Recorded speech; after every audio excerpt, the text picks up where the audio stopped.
नमस्कार।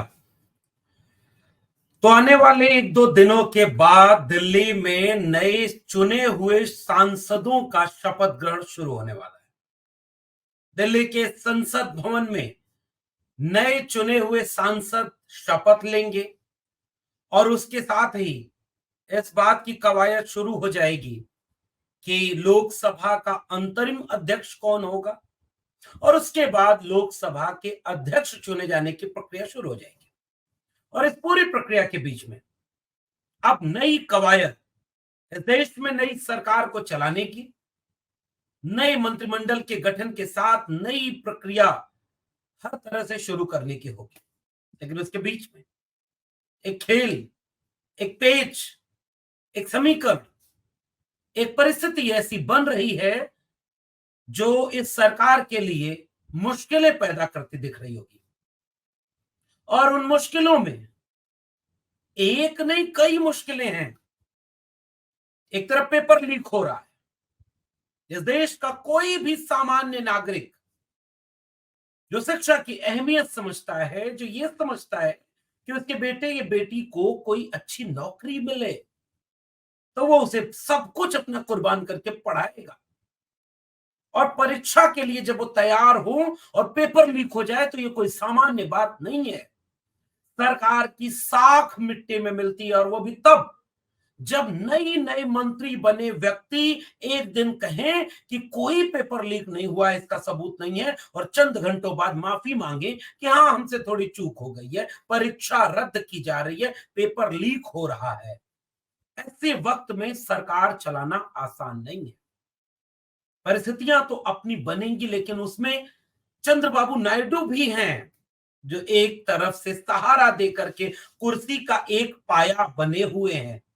उन्हें उनकी तरफ से भी मुश्किलें आएंगी। एक पाया लोकतंत्र का विपक्ष है जो अब इतना ताकतवर है कि लगभग 240 सांसद विपक्ष में खड़े होंगे, और 240 सांसदों को सदन से बाहर फेंकवा करके मुश्किल होगा सदन चलाना, या यह सारी प्रक्रिया मुश्किल हो जाएगी।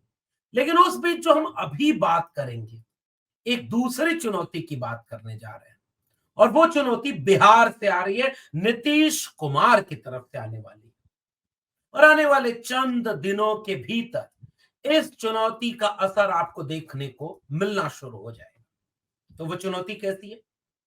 एक तरफ तो जब मंत्रिमंडल बटा तो नीतीश कुमार रेल मंत्रालय नहीं पाए। पैर का नाप, हाथ का नाप नीतीश कुमार ले रहे थे, लेकिन वो नीतीश कुमार मंत्रालय मनपसंद नहीं पाए हैं। और ये एक मुश्किल उनके पूरे समीकरण को एक चुनौती पेश करती दिख रही है। जो नीतीश कुमार पिछले कई बार केंद्र में जब भी शामिल हुए तो वो रेल मंत्री बने थे, और वो नीतीश कुमार जब रेल मंत्री बने तो उन पूरी परिस्थितियों के बीच में एक बात जो कहने और सुनने समझने की, वो बात यह है कि नीतीश कुमार मुश्किल पैदा कर सकते हैं। लेकिन नीतीश कुमार भी मुश्किल में फंसे हुए दिख रहे हैं। और ये मुश्किल कौन सी है जो नीतीश कुमार फंसे हो सकते हैं? वो मुश्किल कौन सी है जो नीतीश कुमार सरकार के सामने पैदा कर सकते हैं? और तीसरी बात कि परिस्थितियों ने कौन सी ऐसी मुश्किल पैदा कर दी है जिसने नीतीश कुमार के साथ साथ बीजेपी को भी घेरे में ले लिया है। और नीतीश कुमार मंत्रिमंडल के विस्तार से नाखुश बताए जा रहे हैं।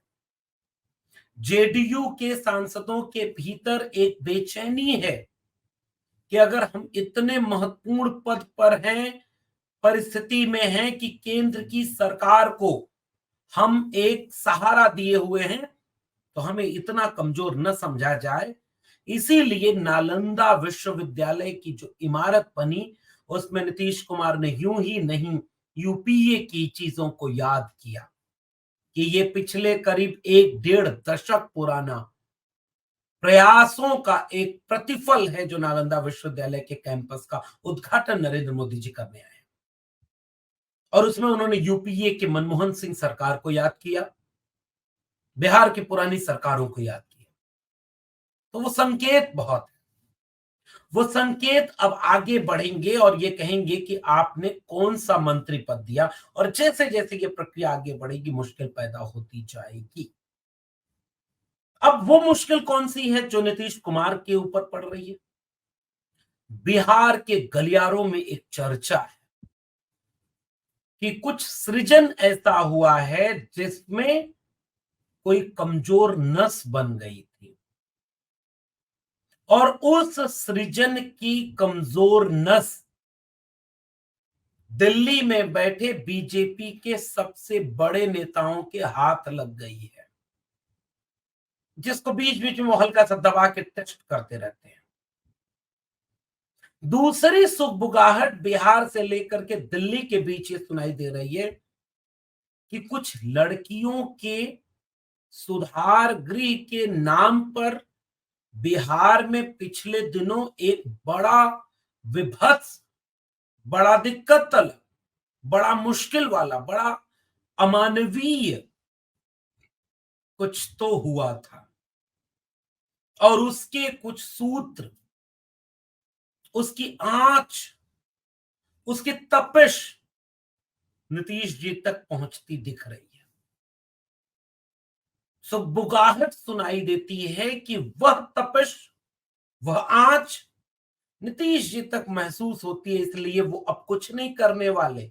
5 साल चुपचाप जो मिल जाए वही खा लो, जहां मिल जाए वहीं रह लो, जैसे मिल जाए वैसे रह लो, इस परिस्थिति में जाकर सरकार को समर्थन देते रहेंगे। और ऐसे में नीतीश कुमार मुश्किल में फंसते दिख रहे हैं।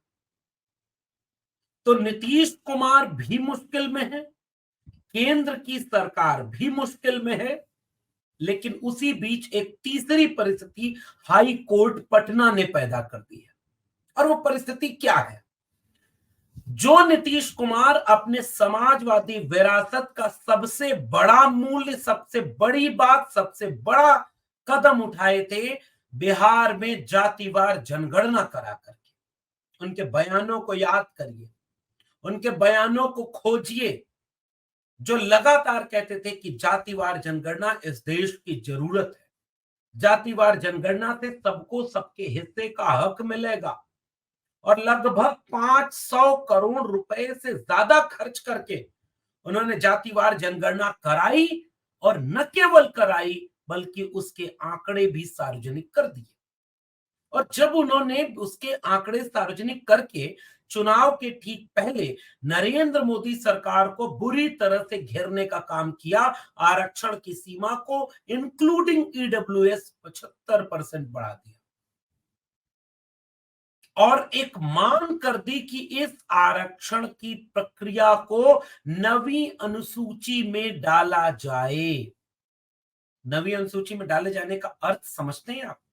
संविधान की नवी अनुसूची वह होती है जिसमें कोई बदलाव नहीं लाया जा सकता, जिसे रोका नहीं जा सकता, जिसे कमजोर नहीं किया जा सकता, जिसके साथ छेड़खानी नहीं हो सकती, संरक्षित हो जाएगी वो।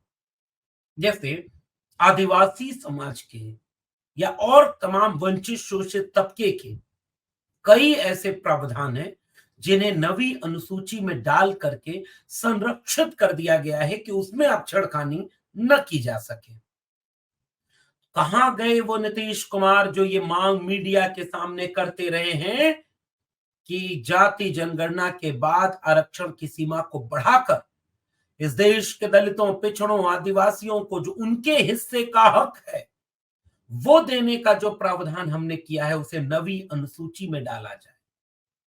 कोर्ट ने रोक लगा दी, और कोर्ट के रोक लगाने के बाद परिस्थितियां बदल चुकी हैं। अगर बिहार सरकार इस रोक के खिलाफ सुप्रीम कोर्ट नहीं जाएगी तो बिहार में तेजस्वी यादव ने यह घोषणा और ऐलान कर दिया है कि वो आरजेडी को लेकर के कोर्ट जाएंगे, लेकिन इस प्रदेश के एससी, एसटी, ओबीसी कम्युनिटी को मिलने वाला उनका हक उसे किसी को छीनने नहीं देंगे, और उसके लिए राजनीतिक सामाजिक आंदोलन खड़ा कर देंगे। और इसका दबाव नीतीश कुमार के ऊपर रहेगा, क्योंकि ये नीतीश कुमार पहले भी इस बात को सार्वजनिक तौर पर कह चुके हैं कि जातिवार जनगणना उनका एक बहुत महत्वपूर्ण वैचारिक और सांस्कृतिक राजनीतिक कदम है।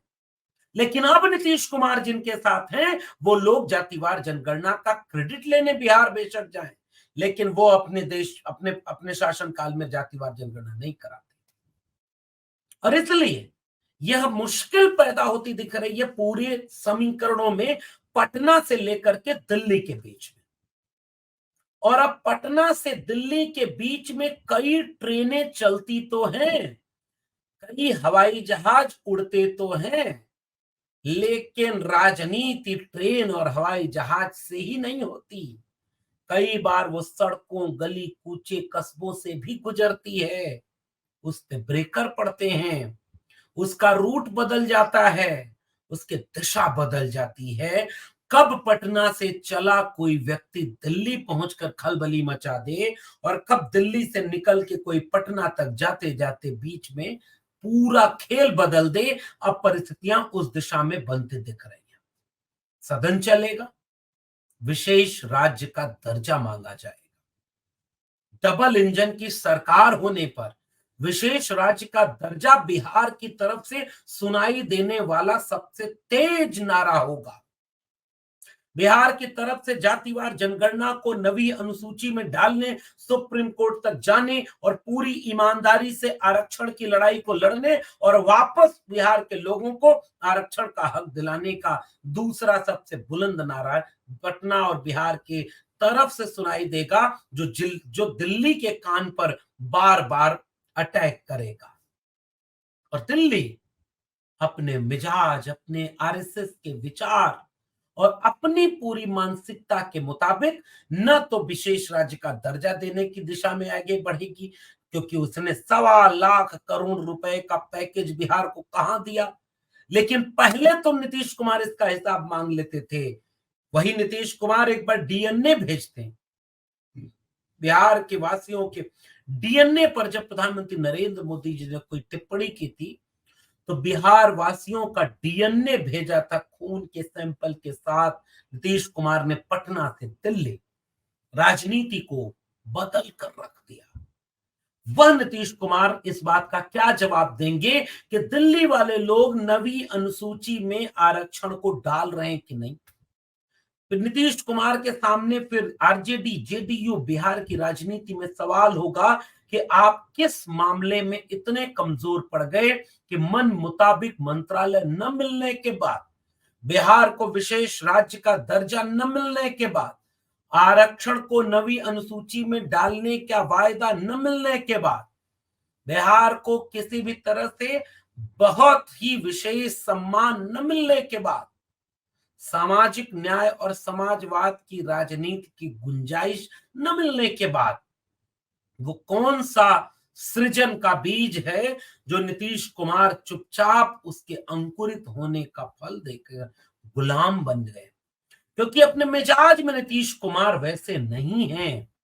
नीतीश कुमार वैसे मुख्यमंत्री नहीं है जैसा बीजेपी के राज में कोई असम और कोई यूपी वाला बन जाया करता है। नीतीश कुमार सांप्रदायिक व्यक्ति नहीं है। बेशक नीतीश कुमार से इस बात की शिकायत इस देश के लोग करते हैं कि वो सांप्रदायिक राजनीति करने वालों का साथ क्यों देते हैं, मगर नीतीश कुमार देश की समाजवादी राजनीतिक विरासत के निकले हुए व्यक्ति हैं। वो समाजवाद का मतलब समझते हैं। वो समाजवाद का मतलब समझते हैं कि समाजवाद में सांप्रदायिक हिंदू मुस्लिम की राजनीति की कोई जगह नहीं है। वे समाजवाद का मतलब समझते हैं कि समाजवाद सामाजिक न्याय की विचारधारा पर चलता है। वे समाजवाद का मतलब समझते हैं कि आरक्षण को छेड़खानी करके कई सामाजिक न्याय का और समाजवाद का देश नहीं बनाया जा सकता। तो बीच बीच में कितना भी पता होगा बिहार के लोगों को और पूछा जाएगा कि किसी सृजन या किसी बालिका सुधार गृह की कोई नस है या समाजवाद की नस है जो बगावती तेवर के लिए जानी जाती है। इन दोनों के बीच नीतीश कुमार खड़े होंगे। इन दोनों के बीच पटना खड़ा होगा और वह पटना दिल्ली को उचित मौके पर अपनी अनुगूंज सुनाई जरूर देगा। और इस पूरे आंदोलन को तेजस्वी यादव जैसा एक नया उभरता हुआ नेतृत्व है, भाकपा माले जैसा एक सांगठनिक नेतृत्व है, कांग्रेस और सपा, कांग्रेस आरजेडी लेफ्ट पार्टियों का एक ऐसा अलायंस है जो जनता के मुद्दे पर पढ़ाई, कमाई, दवाई, सिंचाई, महंगाई, सुनवाई, कार्रवाई, इसके मुद्दे पर जनता के बीच होगा। और बताया आपको 2025 में ही बिहार में चुनाव होने वाला है। बिहार में चुनाव के बीच बिहार का चुनाव सामान्य तो होता नहीं, और जब सामान्य होता नहीं तो पटना का असर दिल्ली के ऊपर तो देखने को जरूर मिलेगा। तमाम पत्रकार खेमे के बीच से कुछ आवाजें आकाशवाणी की तरह घूम रही हैं कि नीतीश कुमार अब पलटे कि तब पलटे। इसकी पृष्ठभूमि तो तैयार हो चुकी है, और इस पृष्ठभूमि पर केवल इंतजार इस बात का होगा कि पलटने के बीच में कोई सृजन कितना दूर तक पलटन को रोक पाएगा, या बिहार की राजनीति अब पूरे देश की राजनीति को पलट देने जा रही है। समय और तारीख कोई पर्ची बनाने वाला बाबा बता देगा, उसके यहां चले जाइएगा। हम तो केवल दिशा और दशा बता रहे हैं कि पेटी बांध लीजिए, मौसम बदलने वाला है। आपका क्या मानना है नीचे कमेंट बॉक्स में जरूर बताइएगा।